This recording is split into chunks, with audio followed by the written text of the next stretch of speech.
Bem, o que que diz aqui nessa outra questão? Ele fala ainda em relação à questão da astronomia.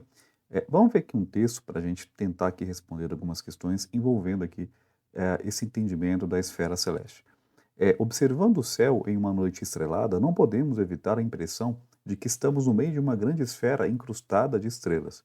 Isso inspirou nos antigos gregos a ideia no céu como uma esfera celeste, já que não conseguiam determinar as distâncias às estrelas aqui no caso. Com o passar das horas, os astros se movem no céu, nascendo a leste e se pondo a oeste. Isso causa a impressão de que a esfera celeste está girando de leste para oeste em torno de um eixo imaginário, que intercepta a esfera em dois pontos fixos, os polos celestes aqui no caso. Na verdade, esse movimento, chamado de movimento diurno dos astros, é um reflexo do movimento de rotação da Terra, que se faz de oeste para leste. O eixo de rotação da esfera celeste é o prolongamento do eixo de rotação da Terra, e os polos celestes são as projeções no céu dos polos terrestres.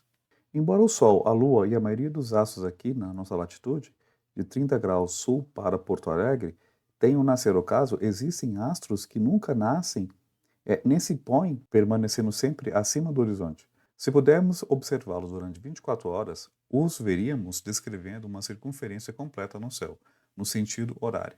Esses astros são chamados circumpolares. O centro de circunferência descrito por eles coincide com o polo celeste sul. Para os habitantes do hemisfério norte, as estrelas circumpolares descrevem uma circunferência em torno do polo celeste norte, mas as estrelas que são circumpolares lá não são as mesmas estrelas que são circumpolares aqui, pois o fato de uma estrela ser circumpolar ou não depende da latitude do lugar de observação. Então, assim, lendo aqui esse texto, ele faz a seguinte colocação: qual o principal motivo para o mapeamento celeste ter auxiliado na exploração do nosso planeta? Aqui no item A ele fala: o peso cultural atrelado aos corpos celestes observáveis motivou antigos desbravadores a explorar o planeta mesmo sem nenhuma orientação. Tá incorreta, né? Porque apesar do peso cultural ser atrelado à observação celeste, não é possível dissociar essa observação do seu uso como ferramenta de orientação.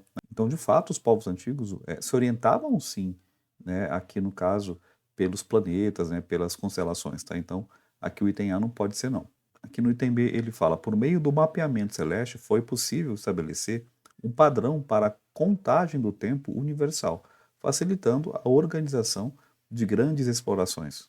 Bom, também está incorreto o item B, né? A contagem de tempo possui relação estreita com o movimento celeste, mas não havia método universal, né, de se perceber a passagem do tempo, sendo que um conceito depende de diversos fatores culturais, geográficos e tal, né? Então, sendo assim, então, assim, a sua relação com as grandes explorações, elas são limitadas, tá?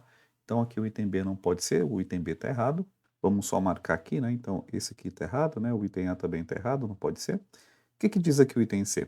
A partir do reconhecimento de padrões na esfera celeste como forma de orientação, foi possível se locomover de maneira mais precisa pelo globo. Correto, né? Isso mesmo. Então, a observação do céu permitiu a percepção de padrões de movimento dos astros em suas posições relativas.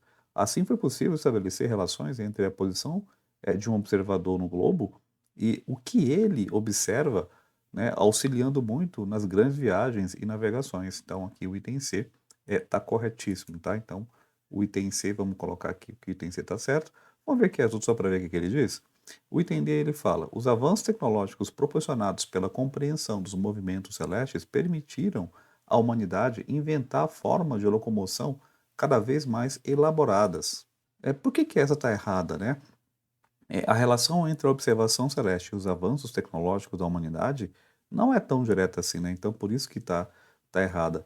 Uma melhor compreensão dos céus e o uso desse conhecimento para se guiar pelo mundo proporcionou aos povos mais antigos avanços grandes em muitos campos, mas esses possuem relação com outros fatores, como a descoberta de novos recursos, por exemplo, tá? Então, por isso, aqui que o item D está errado. O que que diz aqui o item E? O mapeamento celeste em nada influenciou a exploração do planeta Terra, pois os padrões observáveis na esfera celeste são dependentes em demasia da posição do globo, né? Completamente errado, né? É impossível dissociar a compreensão da esfera celeste com a locomoção humana pelo globo.